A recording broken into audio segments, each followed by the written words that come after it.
everyone. This is Hannah Fletcher with MUSE TV, and I'm speaking with RavenGriim. She is a cosplayer, an entrepreneur, and a very well-established content creator. I'm very excited to be speaking with you. Thank you Thank so you much so for being much. here.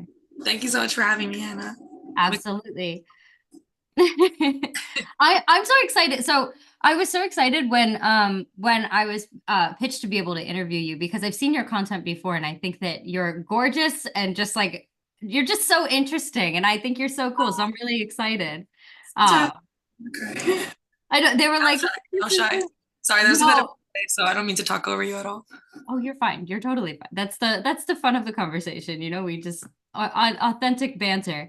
Um, I want to start out. I'm a sucker for an origin story. I would love to ask you, where did your love of social media derive from? Was this always a part of your plan? Like, how did your vibe, your cosplaying, how did all of this like come to be? Just take me back to the beginning. I'm very interested. For sure. So I think I've always been on social media. I've always loved it. I have been for sure chronically online since I was able to be online. You know, back in the day, it wasn't as easy as it is now, but I for sure was like watching YouTube when it first came out. Back in the day, I used to do like a lot of makeup. I was a makeup artist, but even before that, I made like little YouTube videos doing my makeup online. They were very cringy. Unfortunately, I deleted them. I wish I hadn't. I would Oh. love to see them, now to look back on. But I've always done it. I've always loved it. I did take a big break like here and there because as I mentioned, it's been a while. But then I guess it all came back together kind of during COVID, I suppose. And I just started. Well, I was doing it consistently before then, but nothing really took off, I suppose. So during COVID, like, I think when it really took off. Yeah. That is so cool. So you kind of had that situation like everybody else, like where it was like the lockdown, and then you realize like, okay, I can really commit. I have the time to be able to do it because God knows when anything else is going to break and happen. So then Yeah. it kind of like went from there for you, is what it sounds like. Pretty much, yeah. I mean, I was always posting pretty consistently. But Mhm. I guess like how do I describe? So like how like the landscape kind of changed from like photo was the meta and then it became video. And I Yeah. think during like lockdown is when I really like locked into the change in the landscape and just kind of adapted. And then that's when it really, yeah. And like the rise of TikTok as well, like when it was in its prime. That's so true. Honestly, it's so I love the app. I really, really do. Maybe it's because one of the jobs that I work, I live stream content over there, and like it's like live selling stuff. It's fun. It's like That's so fun. QVC's I want to. cousin. You'll have to It's send. I'll send you links I'll if do you you want. one. It's a hoot. Yeah, you could come in the chat. You could just hang out. It's so much fun. But I find that like there's nothing that hits for me quite like TikTok used to. Like back like that 2020, 2021 for me was like that was my TikTok. And then ever since everything like after the pandemic, like I still enjoy the app, but there was just something that hit during that time. Maybe it was because there was nothing else to focus on, but I don't know. No, I think you're super right. I think that that was prime. That was like the prime of TikTok era. But then I think that they tried to like kind of become everything like an all-in-one app, and I think they ruined it. So like, Yeah. Yeah. yeah, it's still great, but like it's not what it was. Like they should have just kind of stuck with what was working. I Exactly. think, not to talk, smack on TikTok. I love them, but like No, yeah, I mean, listen, look, TikTok, she's very good creative keeper. Like, we're good. Like, you have good TikTok, numbers. It's not that. no, It's not TikTok. It's just we're good. Hold on. observation. Continue. Oh, you're so funny. No, but that is something too that I want to highlight. You have a very massive following across TikTok, Instagram, and YouTube, which I think is always very interesting because people don't understand how hard that is. I have such a heart for content creation, and I know that there's a certain world that exists where you can like recycle and repurpose the content to a certain degree, but I know that there's also, the more ingrained of an audience and fan base you have, kind of almost the more demand that there is to have those separate entities in and of themselves. So, how do you find yourself navigating the social media space and keeping the ideas alive and really giving your audience what it is that they want? Because I feel like you have a very good grip with your audience. You guys have a good connection.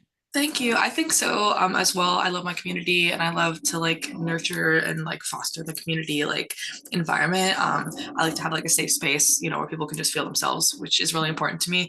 But I think it's really difficult, like now, because obviously every platform like is kind of demanding of like your attention online. So like, no scheduling posts really, I find that it doesn't work. Like the platforms kind of like punish you if you're not using them in the moment.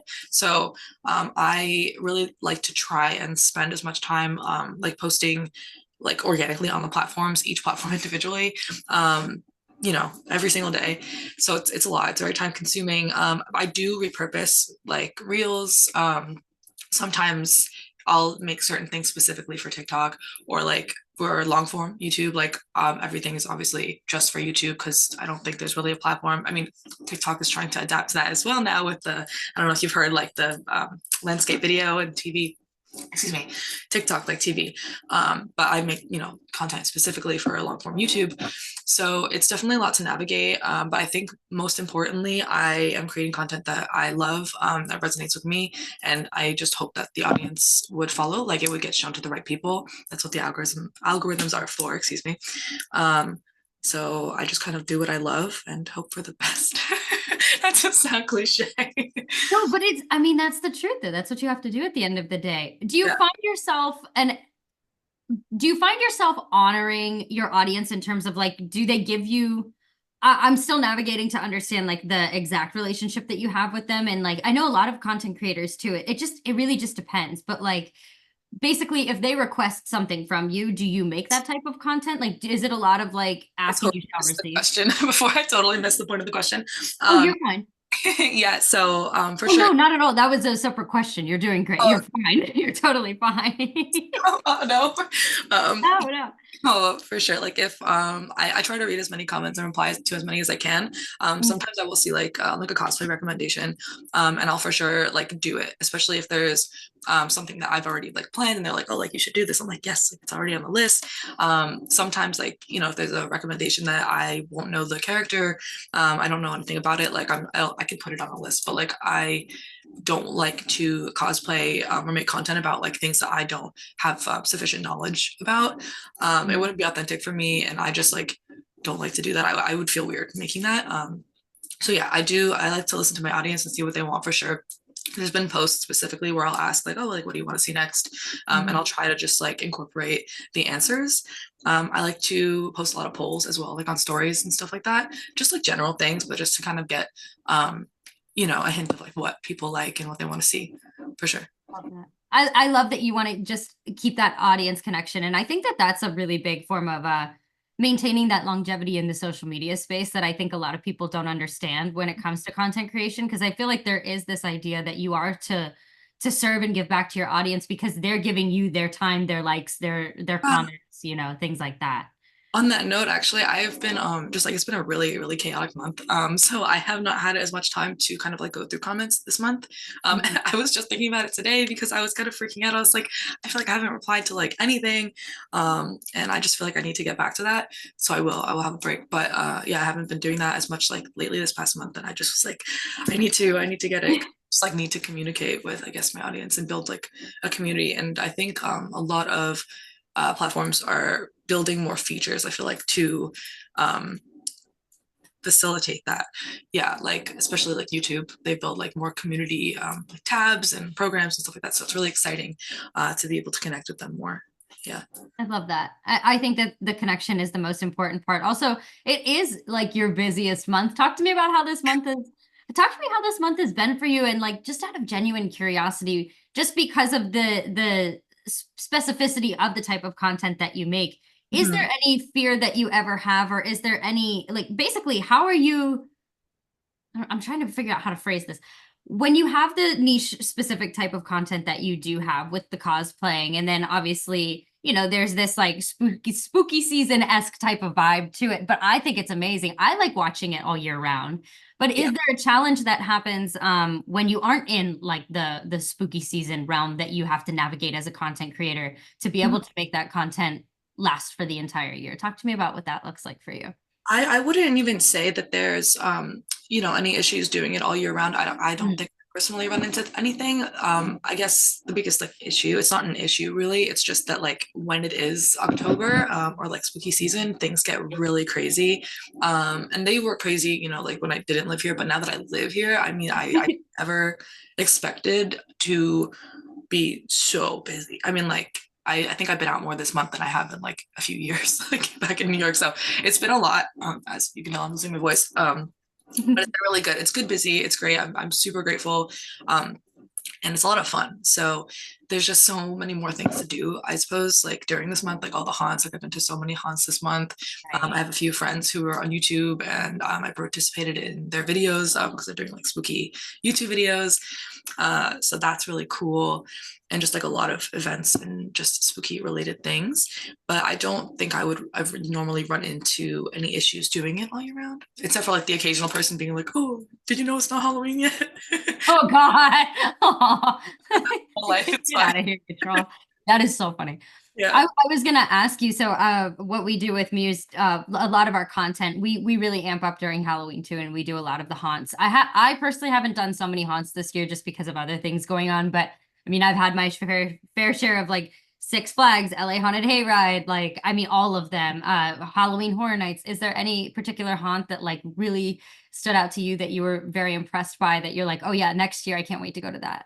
Yeah, I mean, I was thinking of collecting my thoughts about like all of the haunts that I've been to this year and like making an entire video on it. So I haven't kind Oh, of like put everything in note form yet, but right. off the top of my head, I would say it's interesting. So I loved the production value, obviously, of Universal. I think it was great. The lines for me were like a lot, and then the fast pass is like triple the price of a normal ticket, which is just insane, and you can only go once. So Yeah. that threw me off. I think for me, Knott's topped Universal because of how like the production was amazing as well. Obviously, like Universal is Universal, but Right. not being like a separate entity and having that level of production is great. And the mazes were long, and they didn't charge you 3 times the ticket price for like a fast lane. They did have me, so it was like an honor to be hosted by them that night.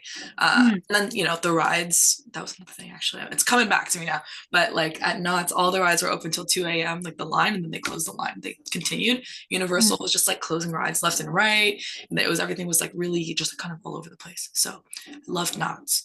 I did do the 17th door, which was an interesting Oh, experience. I, yeah. How was that? Because that one, I don't think we had the opportunity to cover that one, but I was interested in that one. That was okay, actually one that I wanted to go to. really. How did you find that? Yeah, so the 17th door, it was really cool. It was like a different kind of haunt. Um, I'll preface this by saying I haven't been scared at any of the haunts yet. I would like to find something really like demonic and scary. I think that's what really gets me. The Uh-huh. 17th though was more like real life experiences. So like if you're afraid of claustrophobia or like Oh, being trapped, but I guess that's put like goes hand in hand, or like suffocation, like they put like a silicone sheet on you and like vacuum seal you into they it. go saw on you is what they do. That's what they do. Oh my Yeah, gosh. I think the Wow. reason that I wasn't scared is because it's really safe. It feels safe. They do a really, really good job as well of like just telling you what's going on, and it's like the rooms are quick, so I think it was really fun, and it just depends like what you're scared of. Because apparently there was somebody crying in my group.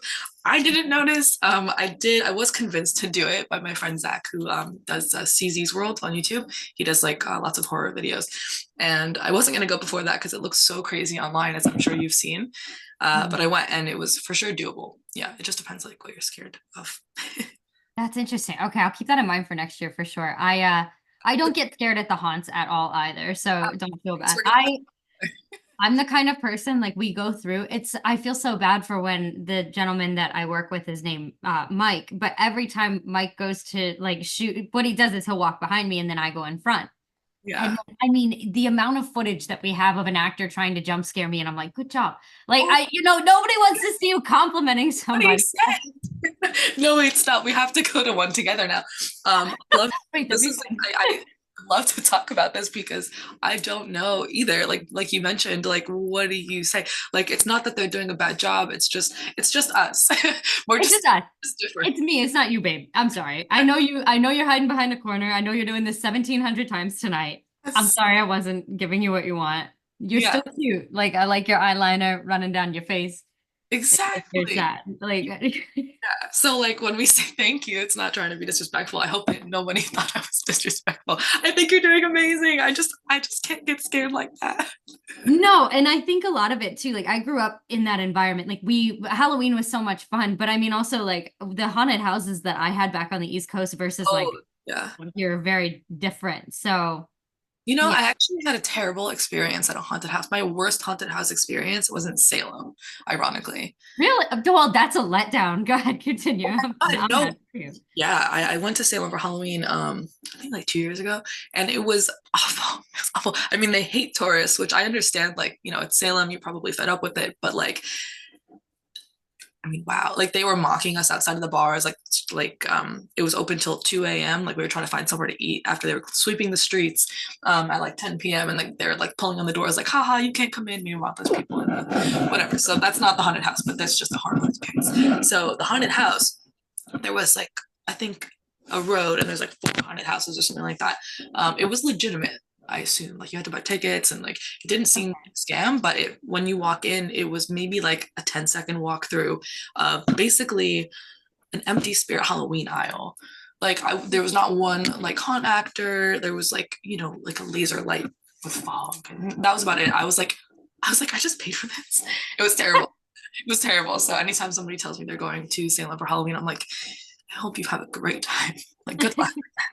I'll never go back for that. Yeah. Like, please send me a text message and tell me that it was significantly different than the time that I had. That's so surprising. I just would not expect that for Salem. I think that Salem would go all out and be like, this is the time of year where people probably flock to Salem the most for tourism. You'd think that they would roll all of the money into that, but I'm surprised. Hate it. I think that's my guess. It was a bad experience, not gonna lie. But Dang it. it was okay. It's gonna go in the YouTube video. Oh, I'm excited. I'm definitely gonna you send me the link of that because I'm gonna watch that for sure. Hear about Oh, you on the hunts. What did you go to? I've went to LA Haunted Hayride. In the past, I've done Six Flags. In the past, I've also done Knott's. I did not get either of those this year. We covered it, but it was not me. Gotcha. Um, I heard both of those were fun. I like Hayride just because it's like campy. I think it's like fun. I Um, heard it was actually really good. I actually didn't get to go to that one, but next it year. was more scary this year, in my opinion, than it's been in years past. I will say, I think somebody did almost get me. My favorite was Queen Mary. That one was my absolute favorite. I did enjoy that one a lot. Yeah, I would love to do that one too. That's Yeah, exciting. that one was I was crawling through like this. I guess it's supposed to be kind of like an what like an incinerator or something like that. Whatever they, when you get cremated. That would scare me. Yeah, to crawl. Yeah, so I had to crawl through that, and then it was like one of those things where I had an eye on the people that were behind me, and I don't care where I'm at in the group anymore. Like I've grown up enough to be like I don't care if I'm in the front, the back, or the middle, Yeah. And then I was crawling through, and then I thought I knew exactly who was behind me, and then I was with my friend. It was a guy, but I mean we're pals. And I turn around and I look, and crawling at me is like one of the scare actors, and I just Oh, wasn't that would expecting have it. got me. That would have got me. I screamed. I was like, I like grabbed onto him so fast. He was so scared. He like turned around. He was like, what the heck just happened? He was because also, we have that dynamic where like we're like bros, it's not like Mhm. for me to just go flinging onto him. He was not It's expecting. I probably threw so him. yeah. That's so funny. That sounds pretty scary. Not gonna It lie. was wild. I was not expecting that. I was fine with crawling through, but then when I turn around and I'm like, they did a switch. Because what it was is I guarantee it was like the scare actor being like, just wait. Like, and then he got me, and I was like, you okay. That's going on my list. That's gonna be like priority then. Yeah. Yeah. Yeah. It's a good one. You'll like Queen Mary a lot. And it's also haunted, so it's Yes. really Yeah, awesome. gotta do more. I mean, I've done a lot, but I'm gonna do more next year, I Yeah. think. That would be so fun. Talk to me about I know you also have a website and everything too. Mhm. That's where people can find all of your information and content. Talk to me about you have merch as well. I'd love to hear like your process of making this and like what that has been like for you. I thought it was very cute. I was looking at it. I was like, this is so fun. I love her merch. Oh my gosh, that's embarrassing. So I'm actually in the process of kind of like revamping it and making things like different. I would like to come out with like some more mouse pads and just like we've had conversations with like Fourth Wall and YouTube about like creating different merch. I know they like support that platform. So we're talking about it with my management. My management they're the ones who kind of like spoke to the supplier and everything and got everything together. And then you know, it's very helpful, very helpful when they kind of take care of everything for me, sending the samples. And then when we dropped the first versions, I had a batch of them that I just wrote notes for and signed, and I just like wanted it to be special. So that was really fun, but I haven't really released anything new since then. So like I said, we're in the process of revamping and doing something different. So we'll see how it goes. That's awesome. I'm excited. I'll definitely keep an eye out too. I love it. And before we wrap, I want to, you know, obviously give you the opportunity to plug everything in terms of where people can find you online and everything like that. But I also want to ask you too, if there's anything that you have that you're able to tease, or anything that's up and coming for your fans to obviously keep an eye out for the end of this year, for into next year. I know you're reviewing some of your Halloween experiences from this month as well, but I would just love to give you the floor to talk about that and to plug anything that you would like. Thank you so much. That's so sweet. Yeah, I mean, I'd stay tuned for a lot more like YouTube focused long form. But also, this is the first time I'm actually saying this, so this is very exciting. Stay tuned because we are possibly starting a podcast. Anyways, that's all I'm gonna say about that, because that's all I can say at the moment. So it's early stages, but it'll be very excited. I'm excited. I'm excited. That is so exciting. Oh, I'm excited for you. I love a good podcast. Listen, I listen to a little bit of everything, so I'll definitely stay tuned for that myself. I'm very excited for you. I can't wait to watch your lives. Oh my goodness. They're fun. They're very fun.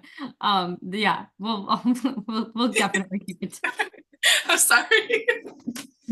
Well, I adore you. I think you're freaking great. Likewise. Also, I'd love to give you the floor too before we wrap here. Any social medias, anything like that where people can find you? Yes, for sure. It's gonna be at RavenGriim with 2 eyes on almost all platforms. Perfect. All right, Raven. Well, thank you so much for speaking with us. Best of luck with everything. You have so much going on, and I'm so excited to stay tuned. We'll be chatting soon. Amazing. Thank you so much for having me, Hannah. Bye, everyone.